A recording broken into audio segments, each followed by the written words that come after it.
आप हमारे बामांग आ जाओ। पार्वती जी ने कहा महाराज अगर बामांग नहीं आए तो शंकर जी ने कहा कि जब तक बामांग नहीं आओगी तब तक शादी संपन्न नहीं होगी। आपके लिए बामांग तो आसन देना पड़ेगा, क्योंकि पत्नी की बामांग ही आसन होती है, लेकिन धर्म कार्य में दाहिनी तरफ आसन होती है। तो पार्वती जी ने कहा महाराज बिल्कुल हम यहाँ आ चुके, हमारी आपकी शादी भी हो गई, लेकिन आप एक काम करो कि बामांग तो हम आ जाए, लेकिन पहले आप हमारे लिए 7 वचन दो। तो फिर शंकर जी ने कहा कि ठीक है मांग लो 7 वचन, लेकिन 7 वचन होंगे कैसे? पार्वती जी ने कहा महाराज वही होंगे जो हमारे लायक होंगे और आपके पास देने के लायक नहीं।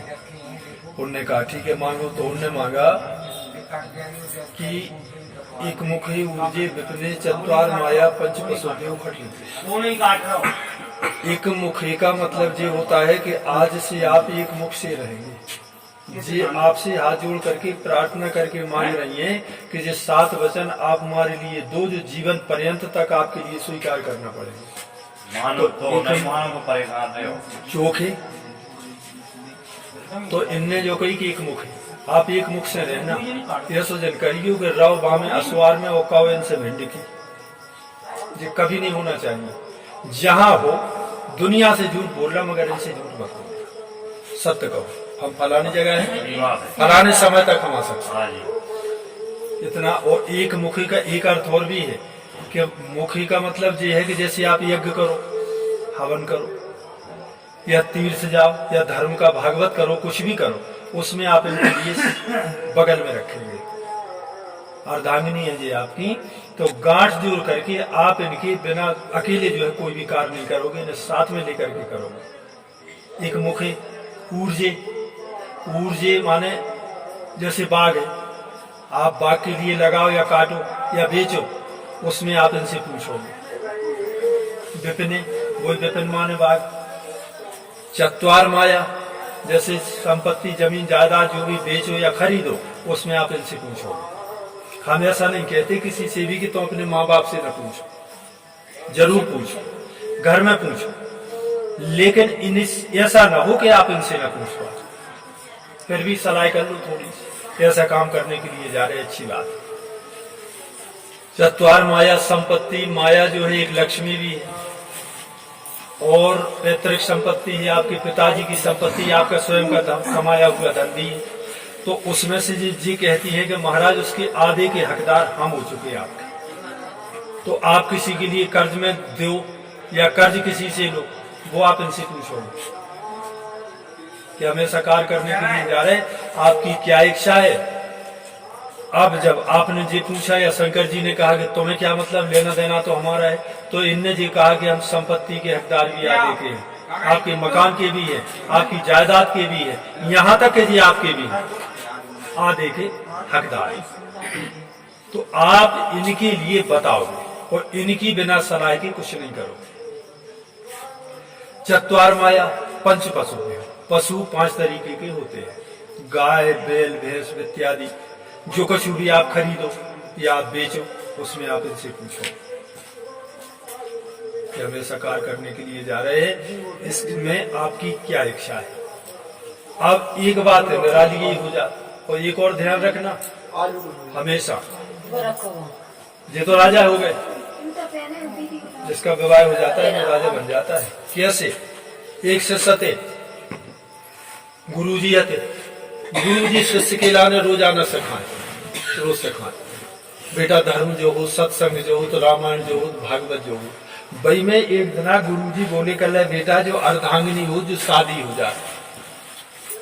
अब गए ब्याह में, देखने हो तो आगाव करके ऐसे ही नहीं जैसो। जब वे ब्याह में पहुंच गए, विदा होने लगी, गुरुजी भी जय इंतजार में आते, चेला भी जय इंतजार में आते। जैसी भोर भाई विदा भाई तो मोड़ी रो रही हो, सब घर रो रहा। कुंवर साहब अलग बैठे कुर्सी पे आराम से, बढ़िया हंस रहे, ये तो चल रहे, लेकिन ये रो रहे। तो चेला बोले गुरुजी ने एक हमें विनती है आपसे, हम जय इंतजार में आते। बोले बेटा हम भी तुम्हारे इंतजार में, सुनाओ। बोले बात जो है कि आप हमें जो सिखाते, जो हम भी कह रहे हैं कि अर्धांगिनी है, तो महाराज आधो शरीर तो रो रहा, वो देखो आधो शरीर हंस रहो जाओ कारण का, आप हमें जो बताओ। अरे आधो रो रहा हो तो इन्हें भी रोना चाहिए, जैसे हम आधो एक आंख रोए तो जो ना रोए, रोना चाहिए। तो गुरुजी बोले बेटा ध्यान धर के सुनना। तो बोले जा को मतलब जो है कि जो रो रही, जो केवल आज ही रो रही, तो जा जितेक रोने हो, जो उतेक आज रोने, और जितेक जी हंस रहे कुर्सी पे बैठ के, जिन्हें जितेक हंसने हो जी आज ही हंस रही। बोले गुरुजी फिर का हुए? बोले फिर जो हुए कि जे जीवन भर तक हंसे हो जीवन भर तक रोए। चेला बोलो गुरुजी जो बात कैसी? बोले सुनो। वे भीतर बैठी, कहा जा रहे?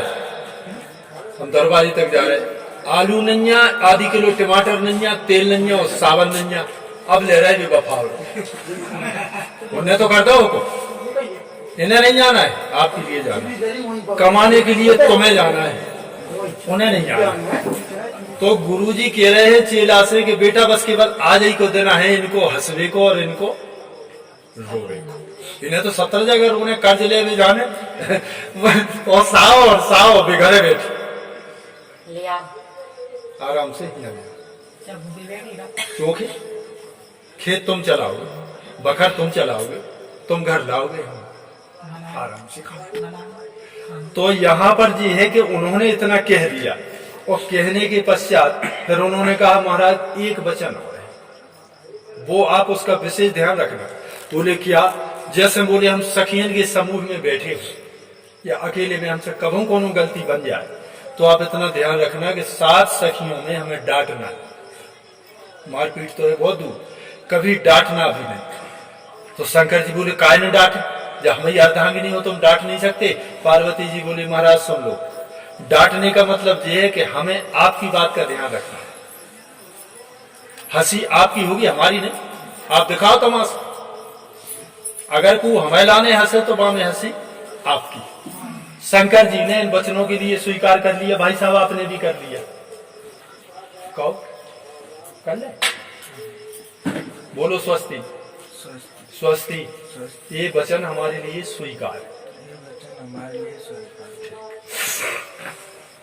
अब पार्वती जी बोली तो फिर हम बा मांगा जाए, आपने दे दे हमको वचन। वे बोले बहुत बढ़िया। कई शंकर जी बोले हमें फंसा के रट्टा खत्म हो गया तुम्हारा, अब एक काम करो तुम अब हमें दे दो। अरे हमने तुम्हें 7 दे दे, तुम्हें 5 ही दे।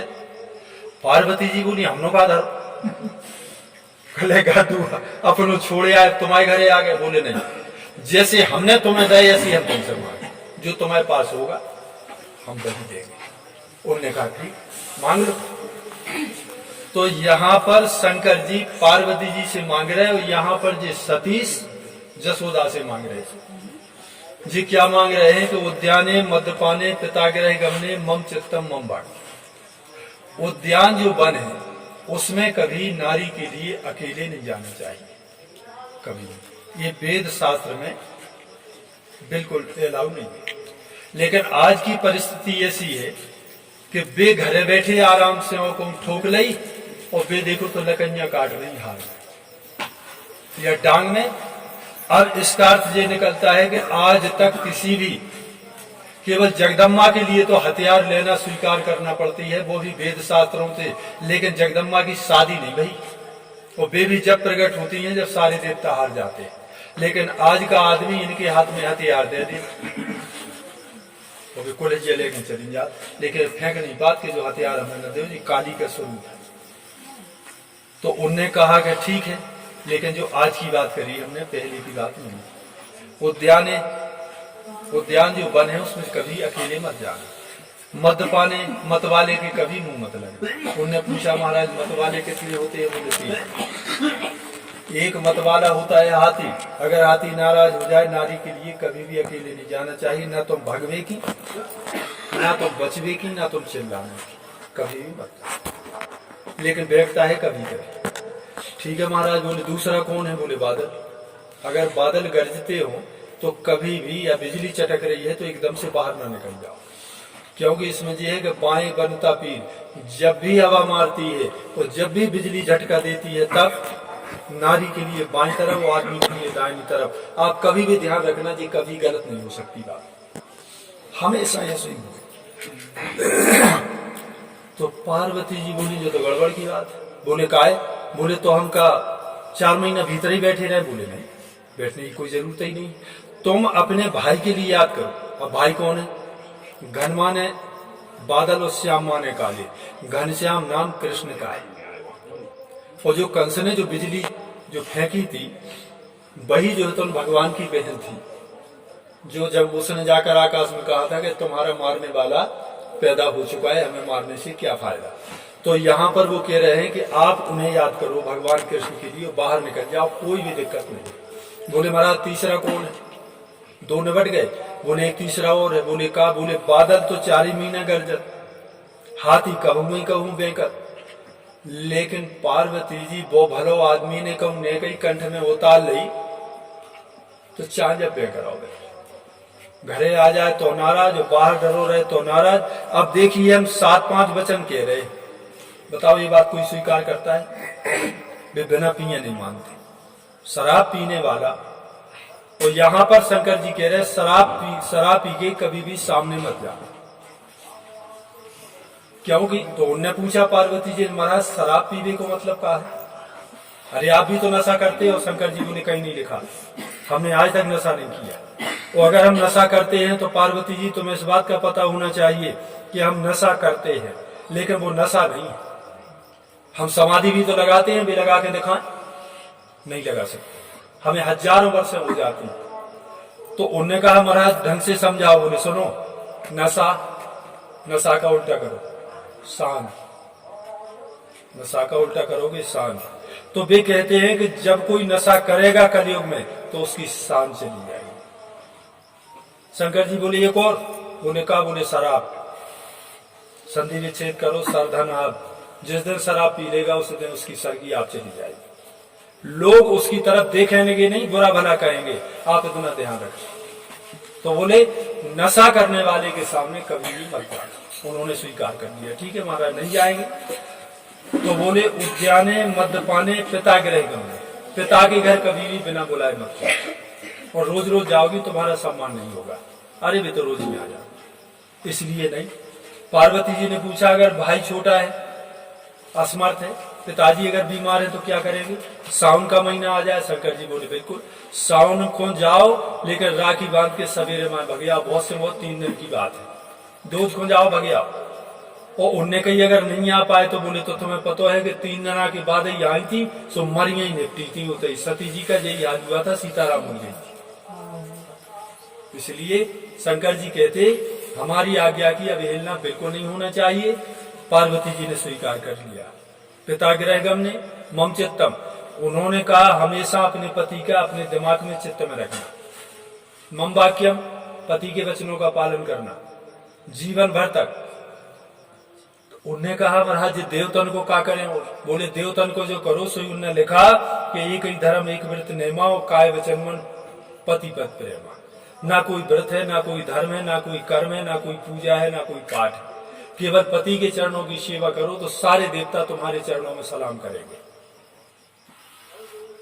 लेकिन आज की व्यवस्था ये है कि बहुत सारे में तो गिद बिंदे लग गई हुए बड़ी माता में, वे रो रहे हुए चाय को, वे कह रही वे फलानी जिद्दी कर गई, तुम कम खाओ, अब चाय नहीं बन रही, तुम जो मोड़ी मोड़ को दे क्यों आ रहे हम, वे परे परे हिल रहे माड़ा रे बहन हो गई। लेकिन आज हम जो भी देख रहे हैं हम पंडिताई कर रहे, महाराज काय महाराज एक घूंटे रह गए, सो हम कर ये बात बिल्कुल गलत है। देखो शास्त्र संबंधित बात है, शास्त्र कहता है एक ही धर्म एक व्रत नेमा और काय वचन मन पति पद प्रेम। अनसुईया ने किसी की पूजा नहीं की, सावित्री ने किसी की पूजा नहीं की, नहीं, हमेशा अपने पति के चरणों का ध्यान किया और आनंद में जीवन जिया है। तो उद्याने मद्यपाने पिता गृह गमनम मम चित्तम मम वाक्य, हमेशा अपने पति के वचनों का पालन करना। एक विषय ध्यान रखना, एक और लफड़ा भितो कर रहा हो आज, जब सोने की चैन ले आओ तब ही हम तुम्हें चैन से सोन दें, गलत बात। जैसे आपकी घर की परिस्थिति चले, देखो भाई 100 रुपए आपके घर में है, आपका मालिक 1000 रुपए कमाता है, 1000 में गुजर बसर कर, दूसरे के लिए पता न चले, कांसे की सांस कांसेगी, माय के बालों से कहोगे वो देने नहीं आएंगे, सब लोग हंसेंगे। तुलसी अपने चित्त की वो भूल न कहियो कोय, और हंसले हैं तीन लोग सब वो बांट न ले हैं कोई। तुम्हें आपत्ति कोई नहीं बांट सकता, तुम नहीं और कोई नहीं बांटेगा, इतना तुम हमेशा ध्यान रखो। अब उन्होंने कहा महाराज जाको गवाही को है, मालूम हो सकता कोई बदल गया तो शंकर जी बोले एक काम नहीं, पार्वती जी बोली बाराती ये तुम्हारे भूत प्रिय, बोले जी आज ही दिखा रहे काली कहू ना भाई। बोले महाराज तो भी तो कल मैं तो बाराती रहे हैं, बोले ये कहू ना के काम लौटा बाराती और गुजरा गवाही किसी का नहीं, इनको छोड़ो। तो उन्होंने कहा महाराज कौन के लाने करे, बोले ध्रुव जी के लिए करो, रात में भी रहते दिन में भी रहते, उनके लिए गवाही बना दो, स्वीकार कर लो, स्वस्ति बोलो, स्वस्ति हमें ये वचन स्वीकार। अंगूठा लगाओ जमीन में, लेकिन इतना ध्यान रखना इन वचनों से बदलना नहीं। हमने ध्रुव जी के लिए साक्षी बना दिया है, बस यही एक अपराध बन जाता है, देवता की लाने साक्षी बना दो। इनने गणेश जी और मंडप के नीचे और ये 5 अपन 100 जन के बीच में इन्हें कबूल कर लिया। अब भाई कोई न माने, बाद में कहते हैं महाराज अब जो परेशानी, देखो भाई ये तुम जानो, हम तो तुमसे कहते हैं परेशानी जैसे हुई महाराज बाद में सत्य। एक बात बताएं, को बैठे यज्ञ में बैठे और तुम यज्ञ में ये शर्त मंजूर कर रहे और तुम बदलोगे तो फिर क्या होगा? परेशानी तो हुई, ये बदली महाराज बदले कोई परेशानी तो दो जन को होगी महाराज, है बदले में को परेशानी तो दो जन को होगी, जी बदल जाए तो परेशानी तो बिल्कुल निश्चित है। दिन में झगड़ा होगा ना, वही तो कह रहे हैं।